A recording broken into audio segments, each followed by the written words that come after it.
Mechanical engineering unit number 3 मध्ये आपण SPPU युनिव्हर्सिटीने जे काही क्वेश्चन विचारलेले आहेत त्या क्वेश्चन विषयी आपण थोडं पाहूया युनिट नंबर 3 मध्ये. तर युनिट नंबर 3 मध्ये जे काही प्रश्न विचारले जातात ते प्रश्न जवळपास 15 मार्क, डबल त्याला 15 मार्क और म्हणून 30 मार्काचे प्रश्न विचारले जातील. त्या 30 मार्काचे तुम्हाला 15 मार्काची परीक्षेमध्ये लिहावे लागतील. पहिला प्रश्न असा विचारला जातो त्या सिलेबसच्या फर्स्ट 4 मोमेंट्स फाइंड करा म्हणून. हा प अशा टाईपचा एक 2 प्रश्न विचारले जातात एका क्वेश्चन पेपरमध्ये. हे फर्स्ट 4 मोमेंट फाइंड करा. त्याच्यानंतर फिटिंग कव म्हणून विचारला जाईल प्रश्न. तर आता आपण फिटिंग कर्ववर एक प्रश्न पाहूया. म्हणजे असं हे मोमेंटमचे प्रश्न विचारले जातात. सर्व प्रश्न आपण पाहूया एक एक एक एक. तर आजच्या लेक्चरमध्ये आपण जो प्रश्न पाहणार आहोत तो फिटिंग कर्वचा पाहणार आहोत.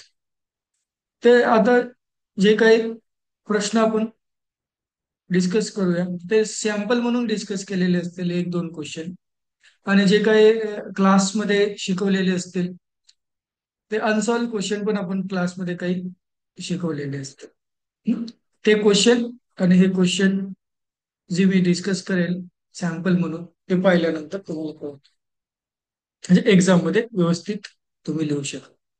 आता बघा, हा प्रश्न आहे कर्व फिटिंग वरचा प्रश्न आहे. IMP क्वेश्चन आहे, म्हणजे PYQ मध्ये एक्झाम मध्ये विचारलेला प्रश्न आहे. Fit the straight line. आता तो काय म्हणतोय, स्ट्रेट लाईन फिट कर from y y is equal to A plus B x. A plus B x ह्या फॉर्म मध्ये तुम्ही स्ट्रेट लाईन फिट करा टू द फॉलोइंग डाटा. ह्या फॉलोइंग डाटामधून ही स्ट्रेट लाईन फिट करायची आणि find the value or estimate the value. म्हणजे एस्टिमेट व्हॅल्यू म्हणजे तो फाइंड व्हॅल्यू फाइंड करायला सांगतोय. ज्यावेळेस हा डाटा फिट करून तुमची कर्व अशी दिसेल, Y is equal to A plus B x. A काहीतरी कॉन्स्टंट असेल, बी काहीतरी कॉन्स्टंट असेल आणि एक्स येईल तुम्हाला. त्याच्यानंतर तुम्हाला काय बोलतोय, एक्स इज इक्वल टू 3.5 ठेवा आलेल्या लाईन मध्ये, आलेल्या कर्वच्या इक्वेशन मध्ये, आणि वाय ची व्हॅल्यू काय असेल ती फाइंड करा म्हणतोय. ठीक आहे. आता आपण पहिल्यांदा कर्वचं जे इक्वेशन असेल ते इक्वेशन तर फिट करू ना. Y is equal to A plus B x equation टाकून एक्स ची व्हॅल्यू, आता एक्स च्या व्हॅल्यू दिल्यात. एक्स ची व्हॅल्यू आहे 0, 1, 2, 3, 4, आणि वाय ची व्हॅल्यू आहे 1, 1.8, 3.3, 4.5, 6.3 अशा व्हॅल्यू दिल्यात. आता मला कर्व फिटिंग करण्यासाठी मला काय डाटा लागतो, एक एक्स वाय, एक्स स्क्वेअर आणि एक्स वाय दोघांचं मल्टिप्लिकेशन, हे 4 मला टेबल करावे लागतील. ओके. आता मला जे कर्व फिटिंग मध्ये मला समिशन ऑफ एक्स ची व्हॅल्यू लागत असते, समिशन ऑफ वाय ची व्हॅल्यू लागत असते, समिशन ऑफ एक्स स्क्वेअर ची व्हॅल्यू लागते आणि समिशन ऑफ एक्स वाय ची व्हॅल्यू लागते. आता मी एक्सच्या व्हॅल्यू मला ऍज इट इज ज्या दिल्यात त्या लिहिल्यात. एक्स ची व्हॅल्यू 0 दिली होती, 0, 1, 2, 3, 4. टोटल किती व्हॅल्यू आहेत, 1, 2, 3, 4, 5. टोटल 5 नंबर आहेत, म्हणजे जी एन ची व्हॅल्यू आहे एन इज इक्वल टू 5 असते टोटल. ओके. आणि इथे बघा वायच्या व्हॅल्यू दिल्यात 1, 1.8, 3.3, 4.5 आणि 6.3, जशाला तशा व्हॅल्यू आहेत. आता काय केलं, जी काही माझ्याकडे एक्स ची व्हॅल्यू आहे त्या एक्सचा स्क्वेअर केला आणि ह्या नेक्स्ट याच्यामध्ये लिहिलं, म्हणजे एक्स स्क्वेअर नेक्स्ट रो मध्ये लिहिलं, नेक्स्ट कॉलम मध्ये लिहिलं, सॉरी. 0चा स्क्वेअर 0, 1चा स्क्वेअर 1, 2चा स्क्वेअर 4, 3चा स्क्वेअर 9, 4चा स्क्वेअर 16 लिहिलं. आता एक्स वाय मीन्स मल्टिप्लिकेशन लिहिलं. हा, एक्सचं आणि वायचं multiplication. 0 × 1 0, 1 × 1.8 8, 2 × 3 6.6, 3 × 4.5 that is 13.5, 4 × 6.3 that is 25.2. हा. आता कॅल्सी वापरून किंवा कॅल्क्युलेटर वापरून आपण कॅल्सी वापरून काय केलं, समिशन ऑफ एक्स ची व्हॅल्यू काढली. ही येईल, सिंपल आहे, इझी. त्याचा ऍडिशन येतो समिशन. ते पॉईंट मध्ये जर ऍडिशन करायचं असेल तर कॅल्सी वापरून आपण सहज काढू शकतो. समिशन ऑफ वाय ची व्हॅल्यू येते 16.9. ही सिंपल ऍडिशन आहे. याची ऍडिशन केल्यानंतर येते summation of x square is equal to 13. आणि कॅल्सी वापरून जर जर पॉईंट मध्ये असेल तर आपण कॅल्सी वापरून त्याचा आन्सर किंवा कॅल्क्युलेटर वापरून त्याचा आन्सर काढू शकतो. हं? कॅल्सी एक्झाम मध्ये अलाउड असतं ना. तर ते कॅल्सी वापरून याचा आन्सर सहज करू शकतो किंवा कॅल्क्युलेशन करून करतो. याचं समिशन येतं summation of x y is equal to 47.1. आता हे समिशन काढले, सर्वांचे समिशन लिहिले तिथे. आता मला काय करायचंय, कर्व फिट करायची. कशा प्रकारची कर्व फिट करायची? हा, ए माझी कर्व काय, y is equal to A plus B x. Y is equal to A plus B x अशी कर्व असेल मला इथे. Y is equal to, sorry, काय करू, काय करू, कर्व असेल माझी y, y is equal to, y is equal to, y is equal to a, a plus, y is equal to A plus B x. Y is equal to A plus B x या प्रकारची माझी curve असेल. दिसले इथे text मध्ये. Y is equal to A X plus, एक minute, Y is equal to A X plus B ह्या प्रकारची माझी कर्व असेल. म्हणजे आता ही कर्व मला इथे दिसते, जी की मी हायलाइट करतोय, जी की मी इथं जी की जे मी दाखवलंय सर्कल मध्ये, ही माझी कर्व आहे. आता या कर्व पासून मला जे माझे कर्व फिट करण्यासाठी, स्ट्रेट लाईन फिट करण्यासाठी जे मला इक्वेशन लागतात, ते इक्वेशन कसं बनवू शकतो? आता इथे फर्स्टला वाय आहे, समिशन ऑफ वाय लिहा. ह्या वायला समिशन करा, समिशन ऑफ वाय. इथं ए आहे, एच्या साईडला काहीच नाहीये, म्हणजे ए लिहा.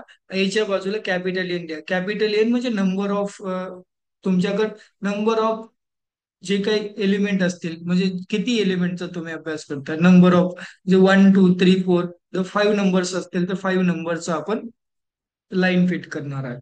हा, म्हणजे इथं किती आहे, कसं काढू शकतो नंबर ऑफ एलिमेंट? तर बघा, नंबर ऑफ एलिमेंट कसे असतात, 1 2, म्हणजे इथे कॅपिटल एन ची व्हॅल्यू किती आहे, 1 2 3 4 5. 5 नंबर आहेत तुमच्याकडे, तुम्ही 5 नंबरचा अभ्यास करत आहात. You want to deal the 5 number at a time, म्हणजे कॅपिटल एन किती आहे, तर इथं 5 आहे. ठीक आहे, अशा प्रकारे कॅपिटल एन ची व्हॅल्यू तुम्ही काढू शकता. कॅपिटल एन ची व्हॅल्यू तुम्ही काढू शकता. आता आपण काय पाहणार होतो, की हे इक्वेशन कसे स्टार्ट करायचे. इथं वाय आहे तर समिशन ऑफ वाय लिहिलं. ए आहे, एच्या बाजूला कॅपिटल एन लिहिलं. बीच्या बाजूला काय, एक्स आहे, बीच्या बाजूला एक्स आहे तर तिथं समिशन ऑफ एक्स करा, B into summation of X. आता मला काय करायचं आहे, दुसरं इक्वेशन बनवायचंय. समिशन ऑफ एक्स वाय लिहा इथे.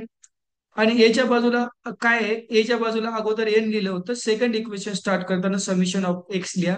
प्लस बीच्या बाजूला सेकंड इक्वेशन लिहित असताना समिशन ऑफ एक्स स्क्वेअर करा, समिशन ऑफ एक्स स्क्वेअर करा. ओके, हे दोन इक्वेशन तयार होतील. हे दोन इक्वेशन तयार झाल्यानंतर तुम्हाला काय करा, समिशन ऑफ वाय ची किंमत समिशन ऑफ वायच्या जागेवर ठेवा, समिशन ऑफ वाय ची किंमत समिशन ऑफ वायच्या जागेवर ठेवा. ठेवली. एन ची व्हॅल्यू, कॅपिटल एन ची व्हॅल्यू किती आहे, किती एलिमेंट आहेत माझ्याकडे, 1 2 3 4 5 एलिमेंट आहेत, तर मी इथं 5 लिहिणार, कॅपिटल एनच्या जागी 5 लिहिलं. ओके, समिशन ऑफ एक्स ची व्हॅल्यू किती आहे, 10 आहे, तर समिशन ऑफ एक्स ची व्हॅल्यू 10 त्याच्या जागेवर लिहिलं. आता समिशन ऑफ एक्स वाय ची व्हॅल्यू किती आहे, 14.1, तर 14.1 समिशन ऑफ एक्स ची व्हॅल्यू लिहिली. इज इक्वल टू, आता इथे समिशन ऑफ एक्स ची व्हॅल्यू किती आहे, समिशन ऑफ एक्स ची व्हॅल्यू इथे दिसते तुम्हाला 10 आहे, तर इथं 10 लिहिलं. आणि समिशन ऑफ एक्स स्क्वेअर ची व्हॅल्यू किती आहे, समिशन ऑफ एक्स स्क्वेअर ची व्हॅल्यू किती आहे, 30, इथं 30 लिहिलं. Okay, B is as it is, B equal to जशाला तसं लिहिलं. ओके, आता काय करा, मी कॅल्सी वापरून टू व्हेरिएबल इक्वेशन मध्ये याच्या व्हॅल्यू टाकून मी काय करू शकतो, याला डायरेक्ट सॉल्व्ह करू शकतो. कॅल्सी एक्झाम मध्ये अलाउड असते.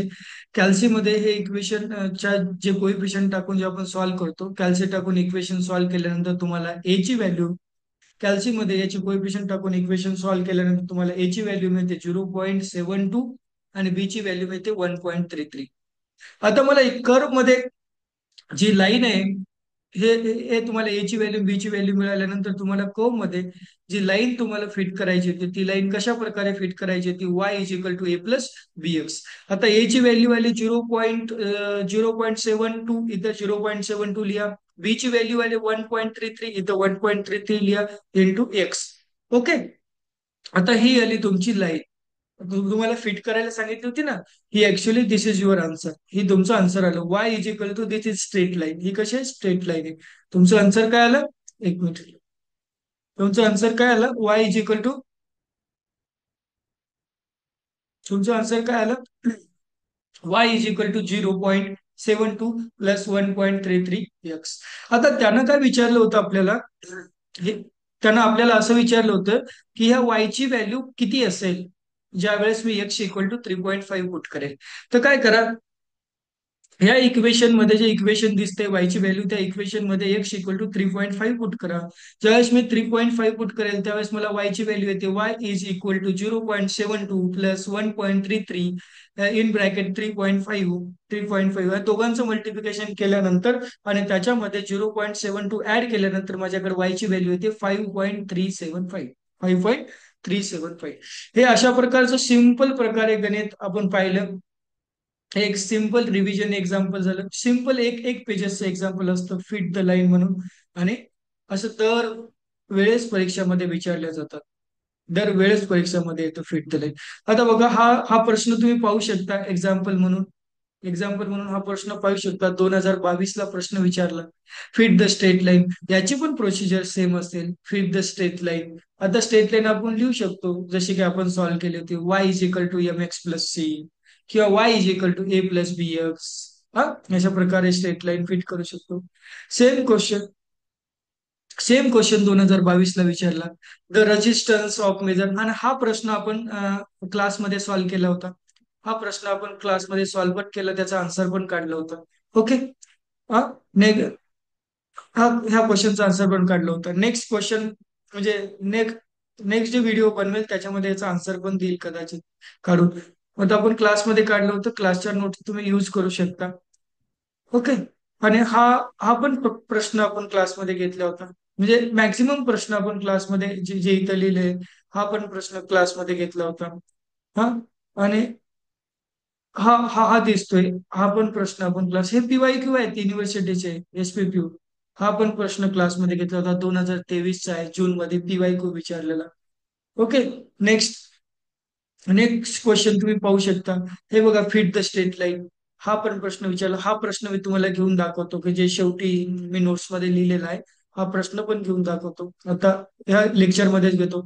हा पण प्रश्न विचार, least square method. Least square method जी आपण मेथडनं जे एक्झाम्पल मी सॉल्व्ह करून दाखवलं, जी मेथड यूज केली त्याच मेथडला आपण लिस्ट स्क्वेअर मेथड म्हणतो. म्हणजे त्याच मेथडनं पण आपल्याला हे एक्झाम्पल सॉल्व्ह करायचंय. हा पण प्रश्न तुम्ही पाहू शकता, 5 मार्काला प्रश्न विचारलाय.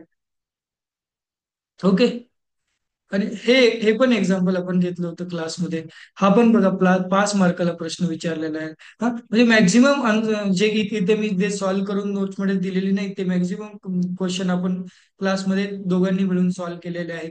आता काय करूया, एक एक्झाम्पल घेऊन दाखवतो की कव फिटला फिट कशी करायची. आणखीन एक एक्झाम्पल आपण घेऊया आणि थांबूया. आता बघा, हा PYQ आहे जे की आपण युनिव्हर्सिटीचे क्वेश्चन पेपर, मागच्या 5 वर्षाचे क्वेश्चन पेपर काढले. त्याच्यामध्ये हा एक क्वेश्चन आलेला आहे, fit the straight line of from the given data. हे जे गिवन डाटा जे दिलाय त्या डाट्यामधले स्ट्रेट लाईन फिक्स करा, y is equal to M x plus c, या रूपामध्ये तुम्हाला फिट करायची आहे स्ट्रेट लाईन. आता तुम्हाला डाटा दिला एक्स इक्वल टू 0 1 2 3 4 5 6 7, म्हणजे टोटल कॅपिटल एन ची व्हॅल्यू किती असेल, इथं 8 असेल. कॅपिटल एन ची व्हॅल्यू 8 असेल. टोटल नंबर ऑफ एलिमेंट तुमच्याकडे 8 आहेत, म्हणजे कॅपिटल एन ची व्हॅल्यू 8 असेल. ओके. वाय, वाय ची व्हॅल्यू काय दिली, -5 -3 -1 1 3 5 7 9, असे कॅपिटल, अशी वाय ची व्हॅल्यू दिलेली आहे. ठीक आहे. आता मला ही कर्व फिट करण्यासाठी किंवा स्ट्रेट लाईन फिट करण्यासाठी मला काय काय काय व्हॅल्यू लागते, मला समेशन ऑफ एक्स ची व्हॅल्यू लागते, समेशन ऑफ वाय ची व्हॅल्यू लागते, समेशन ऑफ XY लागतो आणि समेशन ऑफ X² लागतो. हे चार मला, चार, ह्या चारची मला व्हॅल्यू लागते. तर ह्या चारची व्हॅल्यू लागत असेल तर मी चार हे कॉलम बनवून घेईल. फर्स्ट कॉलम बनवला एक्सचा, सेकंड कॉलम बनवला वायचा, थर्ड कॉलम बनवला XY चा आणि फोर्थ कॉलम बनवला X² चा. आता या व्हॅल्यूचा कॉलम बनवल्यानंतर त्याच्यामध्ये त्याच्या व्हॅल्यू मी पुट करेल. आता बघा, एक्स ची व्हॅल्यू एक्सच्या जागी एक्स ची व्हॅल्यू पुट केली, एक्सच्या जागी एक्सच्या व्हॅल्यू पुट केल्या, 0 1 2 3 4 5 6 7. ओके. वायच्या जागी वायच्या व्हॅल्यू पुट केल्या, -5 -3 -1 1 3 5 7 9 हा पुट केलं. आता एक्स वाय दोघांचं मल्टिप्लिकेशन केल्यानंतर इंडिव्हिज्युअल 0 × 5 = 0, 1 × -3 = -3, 2 × -1 = 2, 3 × 1 3, 4 × 3 12, 5 × 5 25, 6 × 7 = 42, 7 × 9 = 63. आता इथे एक स्क्वेअरच्या व्हॅल्यू लिहायच्या. स्क्वेअर करा. 0 square is 0, 1 square is 1, 2 square is 4, 3 square is 9, 4 square is 16, 5 square is 25, 6 square is 36, 7 square is 49. अशा इथे व्हॅल्यू पुट केल्या. त्याच्या व्हॅल्यू लिहिल्या. व्हॅल्यू लिहिल्यानंतर मी काय केलं, ह्या सगळ्या एक्सच्या व्हॅल्यू आहे त्या एक्सच्या व्हॅल्यूचं समेशन केलं. Summation of x is equal to 28, summation of x is equal to काय आलं 28, summation of y is equal to 16, summation of x y is equal to 140, आणि summation of x square is equal to 140. असे कॅल्सी वापरून किंवा simple मी याचे addition केले, याच्या value calculate केल्या. कॅल्क्युलेट केल्यानंतर आता मला काय करायचं, मला कर्व फिट करायचे असते. माझ्याकडे यांनी काय दिले value, y is equal to mx+c. एक मिनिट, माझ्याकडे त्यांनी काय दिलेलं आहे व्हॅल्यू, एक मिनिट, माझं इक्वेशन कसं दिलेलं आहे त्यांनी, माझं इक्वेशन कसं दिलं होतं, इथं मी लिहून दाखवतो. काय दिलं होतं, y is equal to M x plus mx+c, ह्या रूपामध्ये दिलं ना त्यांनी माझं equation. Okay, y is equal to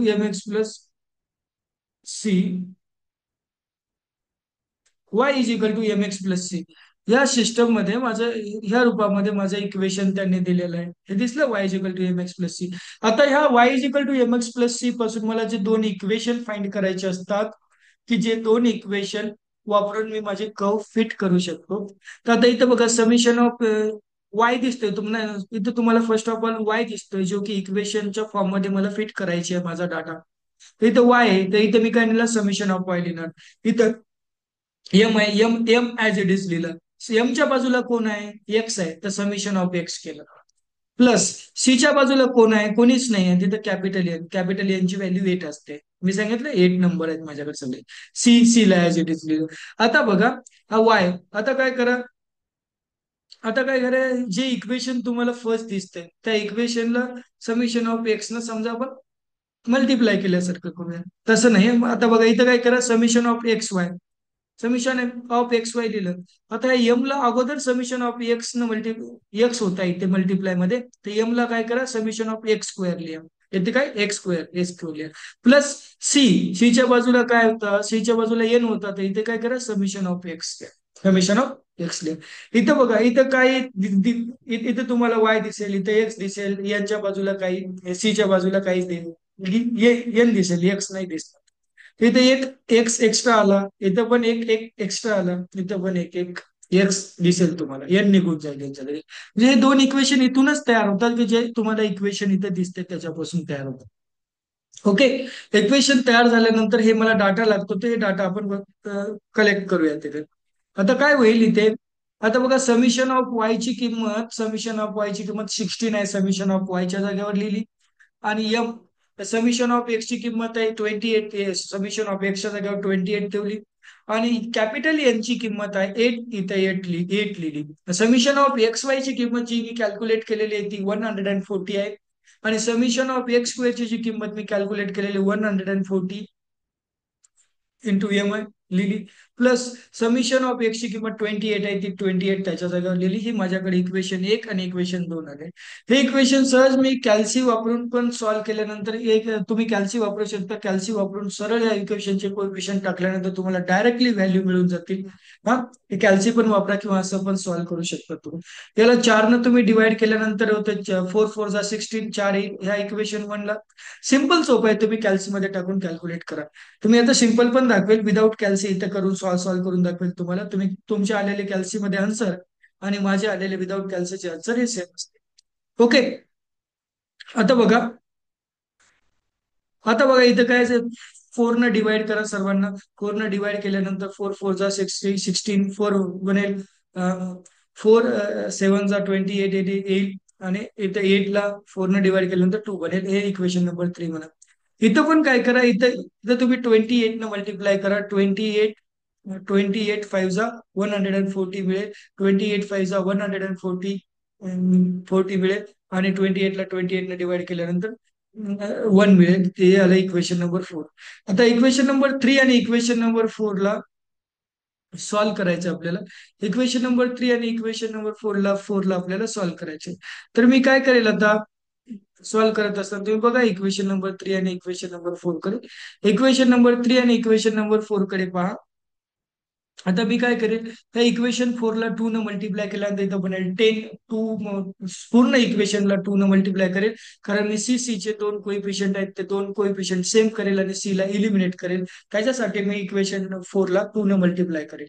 2 न मल्टिप्लाय केल्यानंतर इथं 2 न मल्टिप्लाय केलं, इथं 2 न मल्टिप्लाय केलं, 10 बनेल. इथं पण 10 बनेल. इथं पण काय बनेल, 2 बनेल. 2 इंटू सी. आणि मी ऍड करेल. आता जे काय सॉल्व्ह करेल इक्वेशन, सॉरी इथं मग 1 आणि 2 लिहिले.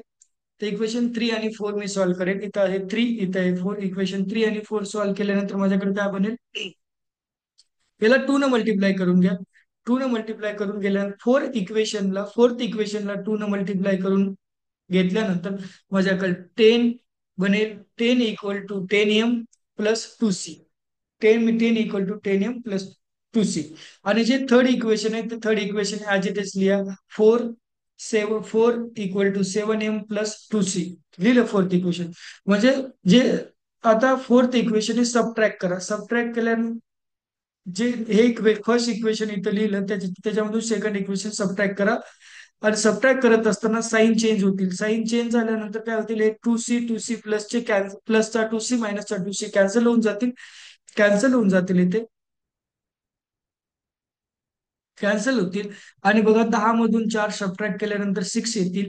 10m मधून 7m सबट्रॅक्ट केल्यानंतर किती येतील, 3m येतील. हा 3m ला इथे मल्टिप्लिकेशन मध्ये आहे, हो इकडल्या साईडला गेल्यानंतर डिवाइड मध्ये जाईल. 6 divided by 3 is equal to m. आणि what is value for m is equal to 2. m is equal to 2 मिळेल.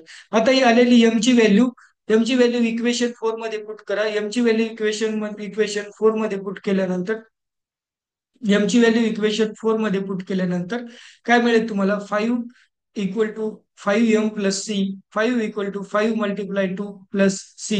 आणि 5 इक्वल टू 10 प्लस सी. आणि सी इक्वल टू -5. इथून काय हे 10 आहेत ना, इकडल्या साईडला जातील. -10 बनतील. -10 प्लस 5 इक्वल टू -5. सी ची व्हॅल्यू -5. म्हणजे ज्यावेळेस तुम्ही एम ची व्हॅल्यू 2 येईल, सी ची व्हॅल्यू 5 येईल. हेच जर इक्वेशन तुम्ही डायरेक्ट कुठे कुठे दिले, हे एवढी कॅल्क्युलेशन करायची गरज पण तुम्हाला नसेल. की इक्वेशन नंबर 1 आणि इक्वेशन नंबर 2 जे तुमच्याकडे असतील, डायरेक्ट याचे कोइफिशियंट कॅल्सी मध्ये टाकून तुम्ही डायरेक्टली त्याचा आन्सर काढू शकता. त्याचा आन्सर काढू शकता. ते आन्सर काय असेल, जे की आपण क्लासमध्ये काढलं होतं, त्याचा आन्सर असेल m इज इक्वल टू 2 येईल आणि c इज इक्वल टू -5. जे आलेलं जे आन्सर आहे, कॅल्सी वापरून इक्वेशन 1 आणि इक्वेशन 2 सॉल्व्ह केल्यानंतर तुमच्याकडे असं असेल, y is equal to mx plus c.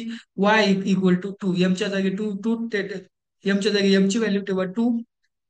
आणि c च्या जागी c ची व्हॅल्यू ठेवा -5. That will become equal to, तुमचा आन्सर असं बनेल, y is equal to 2x -5. This is your answer. अशी कर्व फिट केली आपण. आणि युनिव्हर्सिटीनं तुम्ही तुम्ही पाहिलंच असेल की युनिव्हर्सिटीनं प्रत्येक वर्षी या कर्व फिटिंगवर प्रश्न विचारलेला आहे. ओके. आता कर्व फिटिंगवर प्रश्न विचारलेले मॅक्झिमम याचे क्वेश्चन आपण आपल्या क्लासेसमध्ये, म्हणजे आपल्या क्लासमध्ये डिस्कस केलेले आहेत. जे की क्लास आपण कंडक्ट केला होता. मॅक्झिमम अनसॉल्ड क्वेश्चन आपण डिस्कस केले होते. हे 2 क्वेश्चन मी तुम्हाला सॅम्पल म्हणून दाखवतोय. हे इक्वेशन सॉल्व्ह करत असताना तुम्ही काय करा, की कॅल्सीचा यूज करून सॉल्व्ह करा. इझिली सॉल्व्ह होतील. हा. आणि अशा प्रकारे कर्व कर्व फिटिंगचे क्वेश्चन पुन्हा एकदा पाहूया, की कर्व कर्व फिटिंगचे क्वेश्चन युनिव्हर्सिटीने विचारलेले आहेत का. हा जो क्वेश्चन आता सॉल्व्ह केला, हा 2024 ला विचारलेला लेटेस्ट क्वेश्चन पेपर मध्ये विचारलेला आहे. आणि हे बघा सॅम्पल क्वेश्चन, हा क्वेश्चन 2022 ला विचारलेला आहे. सेम प्रोसिजर असते, याची पण प्रोसिजर सेम असेल, की जी प्रोसिजर मी 2024च्या क्वेश्चन पेपरला दाखवलेली आहे. सेम बघा. आणि हा पण क्वेश्चन 2022 ला विचारलेला आहे. प्रोसिजर सेम असेल, त्या प्रोसिजरनं तुम्ही हे क्वेश्चन सॉल्व्ह करावे. आणि काही डाऊट असेल तर तुम्ही मला विचारू शकता, क्लासमध्ये पण विचारू शकता. आणि क्लास झाल्यानंतर पण कधी पण कॉलेजमध्ये तुम्ही विचारू शकता. चला तर आता आपण थांबूया इथे.